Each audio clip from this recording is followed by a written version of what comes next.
하나님, 사순절 5번째 주일, 오늘은 예수님의 12제종의 한 사람이었던 유다를 묵상하며 우리의 신앙을 성찰하고 은혜를 받고자 합니다. 예수님과 물질 사이에서 유다가 선택한 것은 무엇인지를 돌아볼 수 있는 시간 되기를 원하옵고, 오늘 이 거룩한 예배를 위해서 기도로 준비하셨던 장로님, 올려드린 그 간구함이 하나님께 상달되게 하옵시고, 우리에게 삶의 작은 신음에도 고통에도 아픔에도 응답하시는 하나님이 우리 가운데 임재해 주옵시기를 원합니다. 주님의 고난의 길, 십자가의 길을 생각하며 임마누엘 찬양대에 올려드린 거룩한 성호가 하나님께 영광이 되기를 원하오며 우리에게 은혜 시간 되기를 원합니다. 성령이여 임하소서. 우리의 마음속에 진정한 고난의 예수님을 묵상하며 우리도 주의 길을 따르며 십자가의 길을 따라가며 주 이름을 부르고 주님 앞에 서는 그날까지 믿음의 승리자가 되게 하여 주시옵소서. 말씀 전할 수 있도록 오늘 또 종을 세워주시니 감사하옵고 주의 강한 발로 붙들어 주옵소서. 예수님 이름으로 기도드립니다. 아멘. 오늘 본문 보시기 바랍니다. 48절의 말씀, 유다야, 내가 입맞춤으로 인자를 파느냐. 그 앞에 보면은 예수님이 겟세마네 동산에 올라가셔서 세 제자와 더불어 대화를 나누시고 십자가를 앞에 두시고 기도를 드렸습니다. 십자가를 두고 드리는 기도가 얼마나 힘들었으면 예수님의 이마에서 떨어지는 땀이었는데도 불구하고 그 흐르는 땀은 핏방울이 되었습니다. 진액을 다 짜낸 거죠. 그때 천사가 와서 기도를 도와줄 만큼 힘든 시간이었습니다. 예수님의 십자가 앞에서 그런 간절한 핏방울이 되도록 기도하는 그 순간에 제자 가룟 유다는 어디에 있었을까요? 그 기도를 마치고 제자와 더불어 이제 하산하려고 할 그때에 가룟 유다는 노마 병정들 대제사장 데리고 예수님을 찾아갑니다. 왜 찾아가느냐 하면은 예수님께 입맞춤은 우리가 살아가는 삶 속에 있어서 가장 존경한다는 뜻이 있고요. 그리고 친밀함을 나누는 그 인사입니다. 그런 가운데 가룟 유다는 예수님을 존경하고 예수님과 가장 가까운 제자로서의 친밀감이 아니라 그 예수님을 팔아 넘기는 신호로 약속을 합니다. 예수님이 세 제자와 더불어 동산에 서 있는데 예수님을 알지 못하는 노마의 병정들, 내가 입 맞추는 그 사람이 예수님이니까 그를 체포하라. 이게 그들에게 주어진 암호였어요. 그런 가운데서 예수님은 이미 유다가 무슨 일을 하고 있는지를 정확하게 아시고 예수님이 말씀합니다. 주신 말씀이 뭐예요? 내가 입맞춤으로 인자를 파느냐. 가룟 유다가 자신에게 찾아와서 입맞추는 그것이 예수님을 이제 은 30에 파는 신호인 줄 예수님은 이미 알고 계셨다는 거죠. 은 30을 대체적으로 어떻게 해석하느냐 하면은 데나리온으로 계산을 합니다. 로마의 화폐지요. 한 데나리온은 한 사람의 품값이어요. 오늘로 치면 한 사람이 일당 10만 원을 받으면 30대 나이로는 300만 원입니다. 그 당시 노예 종들의 한 사람의 값이요.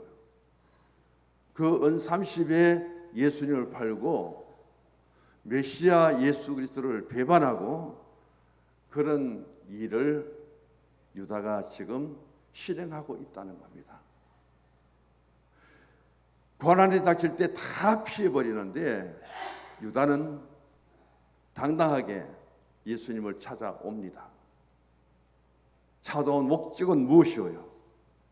예수님을 사랑하기 때문에 나의 믿음을 예수님께 보여드리기 위해서 아닙니다.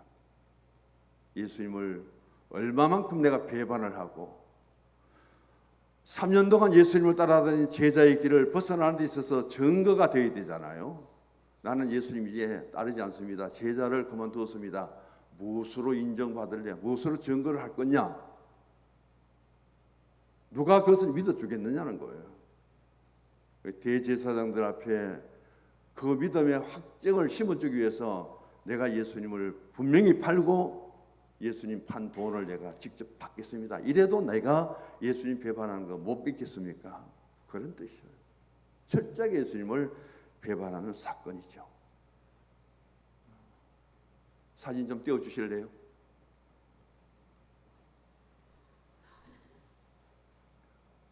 그 맨 나중에 띄우고요. 앞에 거. 같이 읽어보십시다. 유다 가스펠 유다 복음입니다. 처음 듣죠? 저게 1970년도에 발견되는데 여기 다른 사진 띄워보세요. 바로 저기에서 발견되었습니다. 저 굴 속에서 1970년도에 이집트인데 유다 복음이라는 것이 발견이 되었어요. 그리고 그것을 2006년도에 옆에 있는 책으로 편찬을 해서 세계에 내놓았습니다. 모든 교회, 모든 세계가 처음 보는 책이에요. 그런데 그것을 보고 가장 먼저 캐톨릭 교회가 이것은 성경이 아니다 하고 부정해버립니다. 기독교도 마찬가지죠. 또 다른 사진 넘겨보세요. 어떤 모습으로 발견됐느냐? 유다서가 발견될 때의 그 모습입니다. 저 굴 속에서. 저 내용을 갖고 유다 복음이라는 책을 펴내서 내놓으니까 어느 종교도 캐톨릭이나 서방 종교나 우리 기독교나 저 복음을 인정하지 않습니다. 그런데 내용이 뭐냐면은 예수님과 유다 두 사람만 나눈 대화가 저기 담겨져 있어요. 유월절 예수님이 십자가에 못 박히기 전에 예수님과 유다가 가룟유다가 무슨 대화를 했는가 그 내용이 담겨 있습니다. 그 내용이 뭐냐면은 유다가 탐욕에 은삼십에 눈이 멀어서 예수님을 배반하고 판 것이 아니라 내가 예수님을 배반한 것은 예수님의 지시였다고 그렇게 말합니다. 예수님의 죽으심에서부터 그 다음 우리는 부활을 가장 영광스럽게 여기며 부활의 신앙을 가지는데 이 유다복음서에는 예수님이 십자가를 지시고 죽으시기까지 그 역사적인 과정 속에서 가룟유다는 다른 제자들이 하지 못하는 일들을 예수님이 메시아의 사역을 완성하도록 해준 모두가 피하고 싶고 모두가 하기 싫은 일을 유다가 했다는 거예요. 다른 제자들 중에 은삼십에 예수님을 너희들이 또 팔겠느냐 할 때 베드로가 팔겠습니까? 요한이 팔겠습니까? 모두가 싫어하는 이 일을 유다가 했는데 그것도 11 제자와 예수님 이야기할 것이 아니라 자기에게 유일하게 예수님과 대화 속에서 내가 그 길을 그 짐을 지게 되었다. 맞는 것 같아요? 간단하게 말씀드릴게요. 그러면서 11 제자들을 굉장히 무시해버립니다. 11 제자들은 전부 어디예요? 갈릴리 베세다 고기 잡는 어부들, 그들은 그들의 지식이 그렇게 뛰어나지 못했다는 거예요. 예수님이 어떤 말씀을 지시를 해도 열한제자들은 예수님의 말씀을 잘 알아듣지 못했는데 그 예수님 말씀을 정확하게 알아듣고 그것을 깨닫는 사람은 가룟유다 자신이었다는 거예요. 그러면서 가룟유다는 예수님이 메시아 사역을 끝내고 이제 이 땅에서 그 십자가의 길을 가야 되는데 그것이 만약 실패하면은 하나님이 예수님 이 땅에 보내셔서 십자가의 대속을 피로 하여금 용서받는 구원받는 우리들의 하나님의 계획이 완전히 깨어진다는 거예요. 그래서 하나님의 계획에 하나님이 반드시 누군가가 나서서 예수님을 배신하고 배반하고 예수님을 팔아야 되는데 그 일을 내가 하였다는 겁니다. 그러면서 예수님 앞에 그는 성만찬을 부정하죠. 그리고 예수님의 그 일을 이루어 나가는 데 있어서 오직 무엇을 알게 됐느냐? 예수님이 하늘에서 내려오셨는데 그 예수님이 가르치시는 지식을 배울 수 있고 그것을 완전히 익힐 수 있는 사람은 자기밖에 없다. 영지주의, 그노시스주의를 굉장히 여기에 담고 있어서 유다복음은 영지주의자들이 쓴 책이다. 그렇게 정의를 하고요. 예수님의 부활을 아예 삭제해버립니다. 왜냐하면 영지주의자들은 예수님이 영이신데 육으로 오신 것을 부정하잖아요.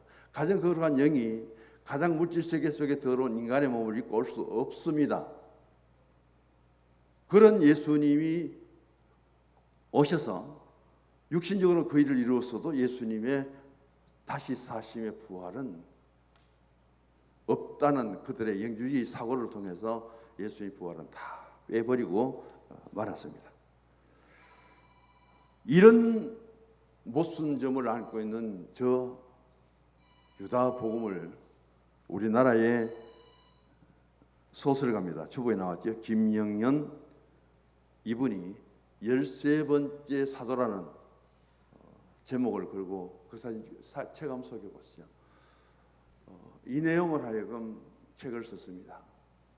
책을 사도 잘 사보시고요. 저런 책은 절대 사면 안 됩니다.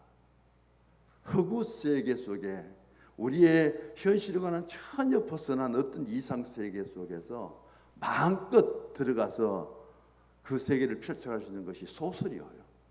가상 세계 속에 이 가룟유다를 13번째 사도의 자리에 넣어갖고 이분이 베스터 이렇게 소설을 썼습니다.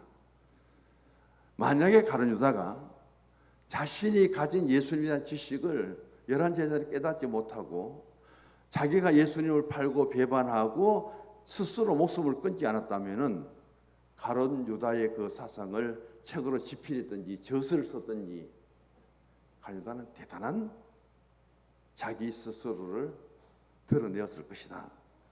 그렇게 말하고 예수님의 가르침을 기록하는 그 일로 통해서 예수님부터 유일한 은밀한 계시를 받았기 때문에 나는 세상 사람들에게 그리스도인들에게 배신자라는 오명을 나는 절대 받을 수 없다. 그 이야기를 하면서 13번째 사도 이 책은 한 사람의 유다가 신앙과 인간의 관계 속에서 주어지는 그 엄청난 갈등 그리고 물질이라는 그 욕망 앞에 그가 선택하는 그 과정들을 전개시키겠다.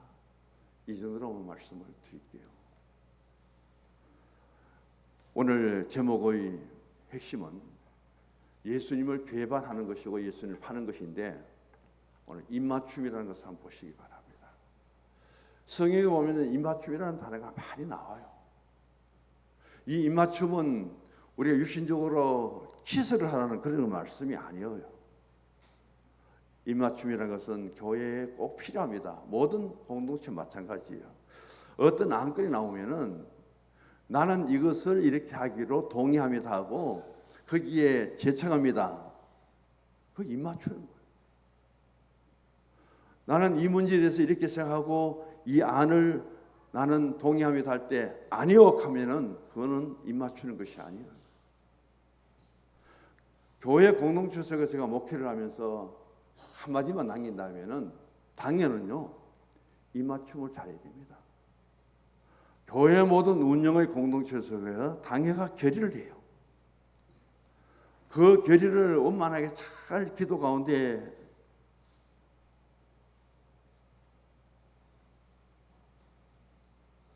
결의를 했다면은 그것을 재직회 앞에 가져와야죠. 공동회 앞에 내놓죠. 우리가 정책당에서나 지난 당에서 이런 일들을 통해서 이 문제를 이 안건을 결의했습니다. 재직회의 동의를 구합니다. 받아주면 괜찮아요. 거기서 이의가 있습니다 하고 문제를 일으키면은 그리고 그것을 받아주지 않으면은 당회의 결의도 파기됩니다. 다시 올라가야 돼요. 그리고 반대되는 의견들을 많이 제시하면은 그 안건을 다시 받아줍니다. 받았는데 거기서 결정 내리는 것은 절대 아니에요. 그 안건을 다시 갖고 당회로 올라가야 되는 거예요. 그래서 건의들은 내용들과 결의된 것들을 다시 종합해서 의논하고 또다시 결의 안건을 재직해 내어놓고 공동회의를 통해서 통과되어지게 될 때에 그게 실천으로 옮겨집니다. 교회 안에는요. 오늘 장로님 기도하셨잖아요. 아멘 하는 것도 입맞춤이에요. 오늘 성경 본문을 잘 읽었습니다. 같이 아멘으로 하도록 합니다. 나도 그렇게 되기를 원합니다. 그 아멘이 우리의 신앙적인 영적인 입맞춤이에요. 그리고 육신적으로 친밀한 관계 속에 있을 때에 애인이든지 부부간이든지 얼마든지 입맞춤을 할 수 있죠. 나는 그만큼 친밀한 관계, 당신을 존경하고 또 인정해주는 관계, 그런 것을 통해서 우리가 이해를 해야 되는데 오늘 입맞춤을 하여 가장 비극적인 일을 저지른 한 사람이 있는데 그 사람이 바로 가룟 유다라는 사실을 우리가 잊지 말아야 됩니다. 예수님을 배신한 가룟 유다에 관한 이야기요. 가룟 유다는 3년 동안 예수님과 특별히 대화를 나눈 적은 거의 없습니다. 한번 용기를 내서 자신의 의견을 표출했는데 언제냐 하면은 마리아가 옥합을 깨고 향유를 부어서 예수님 앞에 잔치 자리에서 마지막 승진과 봉사할 때입니다. 그 자리에서 가룟 유다는 말합니다. 왜 저것을 허비하느냐? 계산할 때 해보니까 300데나리온이에요. 300데나리온 되는 그 향유를 옥합을 깨고 다 부어가지고 허비를 하는데 그것을 팔아서 가난한 사람들을 구제했으면 참 좋겠는데 왜 그렇게 허비하느냐? 그 300데나리온이 10분의 1밖에 안 되는 30데나리온에 예수님을 팔아먹는 그 가룟 유다와 비교해 보시기 바랍니다. 그런데 그 사건, 그 말을 했는데 예수님 말씀하시기를 가만두어라. 저 여자가 하는 일이 너무 좋은 것이다. 너는 지금 이 헌신을 하는 마리아에 대해서 그를 괴롭게 하지 말아라. 어디 말 한마디를 통해서 그렇게 괴롭히고 그 믿음을 보지 못하고 그런 하지 말아야 될 말을 하느냐고 책망을 해버립니다. 자기가 그런 의견을 개진했을 때에 유다 너의 계산법이 독특하구나. 그 말이 맞다. 마리아야 그 비싼 향유를 껴서 예수님 머리에 부어갖고 흘러내려 소비하지 말고 그걸 팔아서 구제했으면 얼마나 좋겠느냐. 유다를 굉장히 예수님께서 칭찬해 줄 줄 알았는데 칭찬은 마리아가 다 해버리고 자기에게는 책망을 하는 거예요. 거기에서 예수님께 받은 상처가 컸다는 거예요. 그런 마음을 갖고 성경 복음서를 통해서 보면은 예수님과 유다가 만나서 기도했다는 것, 그리고 만나서 대화를 했다는 것 없어요. 근데 유다 이름이 나온 데는 항상 돈이 따라갑니다. 그 다음 유다에게 가장 독특한 것은 마귀예요. 마귀가 유다 속에 들어갔더라. 그 다음 마귀의 일을 하더라. 돈을 탐하고 그 물질을 통해서 자기가 가장 실리적인 계산을 하는 제자였다. 돈꾀를 맡은 자다. 예수를 판 자다. 그 다음 보면은 예수님의 대제사장 앞에서 은삼십이 예수님을 넘겨주었더라. 마귀다. 그 마귀가 유다의 마음에 예수를 팔려는 생각을 넣었다. 한 사람이 일생을 살아가면서 그것도 예수님의 제자입니다. 예수님의 제자 곁에 있으면서도 예수님과 친한 것이 아니라 마귀와 친한 거예요. 예수님과 대화하는 것이 아니라 마귀와 대화하고 있어요. 영적으로 신앙적으로 주님 앞에 더 바로 서는 것이 아니라 돈만 밝히고 있는 거예요. 여기 가룟유다가 왜 그 길을 갈 수밖에 없는가? 그 사람의 삶의 현장이 그렇게 되어 있다는 겁니다. 이런 유다를 마귀가 가만두겠느냐는 거예요. 그래서 마귀가 이 유다의 마음을 꿰뚫고 있습니다. 그래서 왜 유다는 마귀의 선택을 받아서 예수님을 배반하도록 그렇게 되었는가 하는 것을 우리가 봐야 됩니다. 그것은 기회고 때예요. 예수님도 메시아로 오셨습니다. 육신을 갖고 오신 예수님이 가장 약할 때가 언제였냐면은 마귀의 유혹에 걸려서 광야 40일 금식 기도를 하고 오실 때 예수님이 가장 약했어요. 예, 40일 동안 마시지도 않았습니다. 먹지도 않았습니다.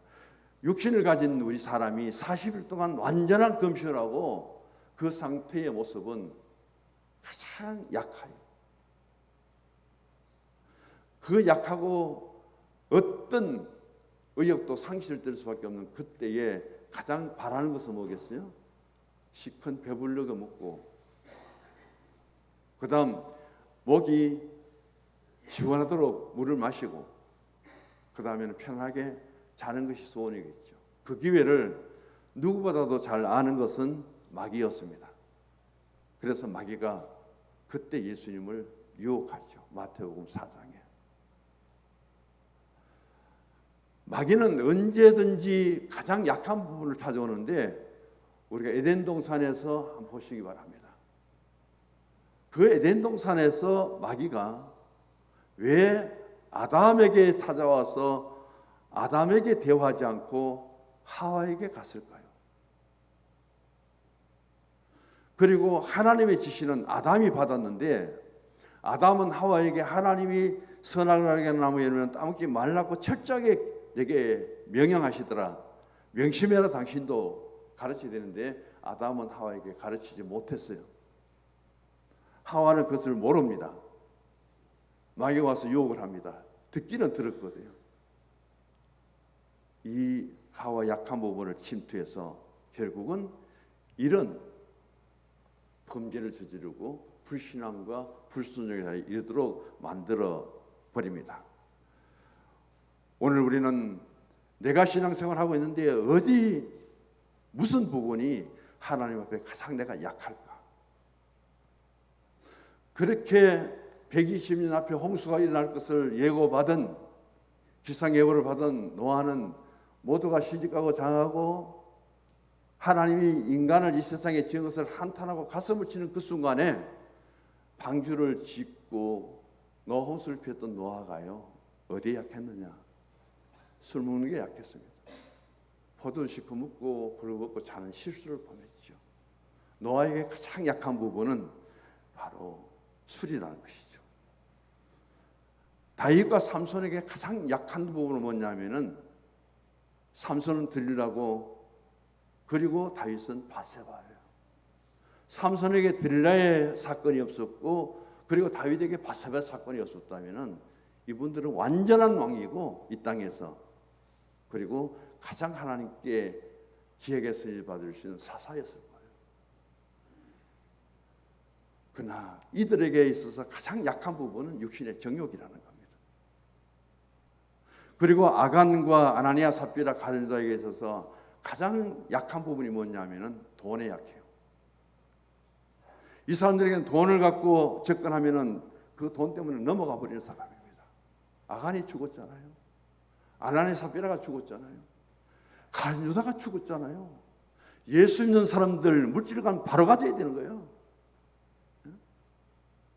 그거 바로 세우지 못하면 큰일 나요. 내가 예수 믿고 하나님의 아들과 자식이라 하면서 내 약한 부분을 채우지 못하고 그 하나님의 거룩하신 은혜로 예수의 피로 그것을 내가 다스리지 못하고 감추지 못하면 넘어져요. 아담이 넘어졌는데요. 예수님만이 외시하시기 때문에 이기신 거예요. 그래 계산 빠른 갈릴도가 그것 때문에 넘어졌는데요. 물질이 참 좋지만요, 가장 조심해야 될 것은 물질이에요. 그래서 일만하게 뿌리라고 말하는 거예요.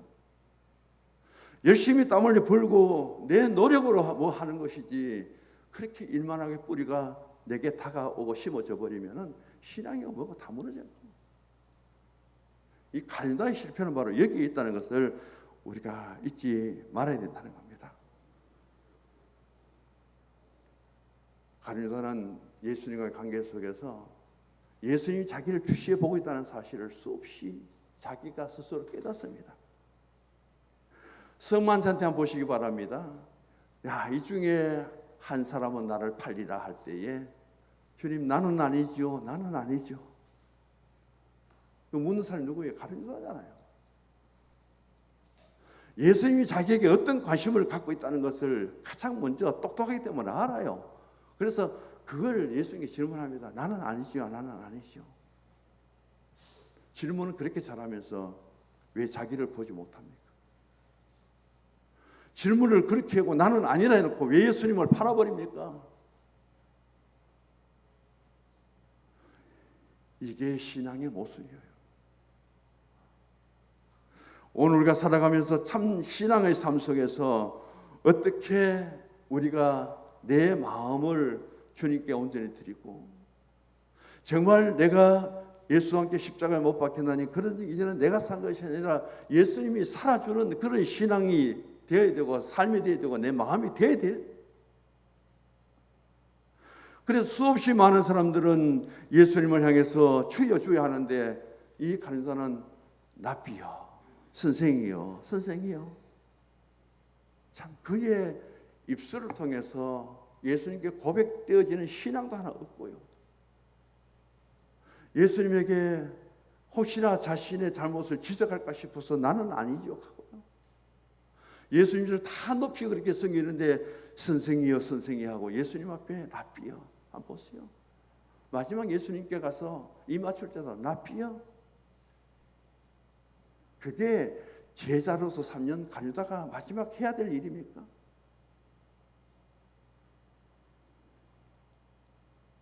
그런 모습들을 우리가 바라보면서 오늘 본문 말씀 48절에 다시 같이 읽어봅니다. 예수께 입을 맞추려고 가까이 하는지라 예수께서 이르시되 유다야 내가 입 맞춤으로 인자를 파느냐 하시니. 입이나 맞추지 말죠. 가까이 가시나 말죠. 왜 가장 가까이 가서 그것도 예수님 입에 입을 맞추는 그런 일까지 저지르면서 그의 마음에는 이미 예수님을 팔았고 그의 손에는 은30이 쥐어져 있잖아요. 말씀 마치도록 하겠습니다. 주보 결론 같이 하십시다. 갈릴도는 예수님과 입맞춤으로 모든 것이 드러나게 되었다. 갈릴도는 신앙생활의 겉과 속이 다르다. 우리는 겉과 속이 같은 정직하고 참된 신앙인이 됩시다. 갈릴도처럼 말로는 잘하는 것 같으나 행위로 부인하는 신앙과 삶은 배반의 입맞춤이다. 하나님 아버지, 저도 유다와 같은 것이 너무 많습니다. 스데반을 돌로 쳐서 죽이려고 하는 그런 마음도 제 마음속에 있습니다. 하나님, 우리 인간의 육체적인 속성은 죄로 하여금 범벅이 되어 있고 우리는 그것을 신앙적으로 영적으로 다스리지 못하면 우리 모두는 죽어야 될 죄인입니다. 예수님 때문에 그 죄 용서받았고 예수 생명 때문에 나는 구별된 삶을 살아갈 수 있습니다. 예수 잘 믿었습니까? 그 예수님 어떻게 믿고 있습니까? 그 예수님 지금 나에게 어떻게 해주시기를 원하고 기도하고 있습니까? 아버지요, 가룟유다는 되지 말아야 됩니다. 오늘 사순절 이 5째 주일 예배를 드리며 아버지 하나님, 좋은 것도 본받기가 힘쓸 때 어렵습니다. 다시 한번 우리는 가룟유다를 바라보며 내 신앙의 길, 달려온 인생의 삶, 앞으로 남은 믿음의 길 결코 가룟유다 같이는 되지 말아야겠다. 하나님, 내 마음속에 가룟유다는 예수 이름으로 떠나갈지어다 하고 외치며 선포하며 하나님 앞에 바른 신앙 회복할 수 있는 저들 되게 하옵소서. 예수님 이름으로 기도드립니다. 아멘.